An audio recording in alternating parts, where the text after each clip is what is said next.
Big బాస్లో పెద్ద మోసం దొరికేశారు అందరూ. సంచలనాత్మక షో బిగ్ బాస్ రికార్డ్ టీఆర్పీతో దూసుకుపోతోంది. మొదటి ఎపిసోడ్కి రికార్డ్ టీఆర్పీ రాబట్టిన ఈ రియాలిటీ షో రెండవ వారం మరింత పెరిగిన టీఆర్పీతో జనాలను ఆకట్టుకుంది. అయితే ఈ రియాలిటీ షోలో జరుగుతున్నదంతా రియాలిటీ కాదేమో. పెద్ద పెద్ద రూల్స్ చెప్తారు, కానీ అందులో కొన్నింటికి సడలింపు ఉన్నట్లుంది.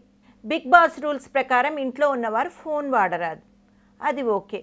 ఇంతవరకు ఎవరి దగ్గర ఫోన్ చూడలేదు. మధ్య మధ్యలో సెల్ఫీ తీసుకుంటున్న ఫోన్లు ఎలాగో టాస్క్లో భాగం.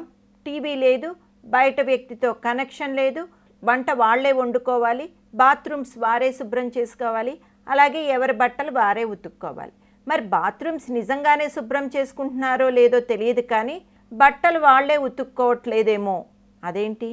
జ్యోతి వెళ్తూ వెళ్తూ ప్రిన్స్ మీద బిగ్ బాంబ్ వేసిందిగా, దాంతో ప్రిన్స్ ఇంట్లో ఉన్న అందరి బట్టలు తానే ఉతకాల్సి వచ్చిందిగా అని అడుగుతున్నారా? ప్రిన్స్ బట్టలు ఉతుకుతుండగా ఒకసారి చూసాం మనం. తన పనిష్మెంట్ సమయంలో అందరి బట్టలు ఉతికే ఫుటేజ్ ఎలాగో మన దగ్గర లేదు. అలాగే మిగతా వారి బట్టలు ఉతుక్కోవడం కూడా మనం చూడలేదు. ఈ ఫోటోని జాగ్రత్తగా గమనించండి. కత్తి, కార్తిక, అర్చన కూర్చుని ఉన్నారు. ఆదర్శ్, ముమై, దీక్ష మరియు ధనరాజ్ నిల్చుని ఉన్నారు. లగ్జరీ బడ్జెట్ టాస్క్ అప్పుడు ఇలా ఇక్కడే ఉండాల్సి వచ్చింది వారు. ఇంతేనా మీ సమాధానం? సరిగ్గా అబ్జర్వ్ చేయండి. ధనరాజ్ పక్కన ఒక రూమ్ కనబడిందా? ఆ రూమ్లో ఏముంది? అది వాషింగ్ మెషిన్ కాదా? చూసారా, దొరికేశారు.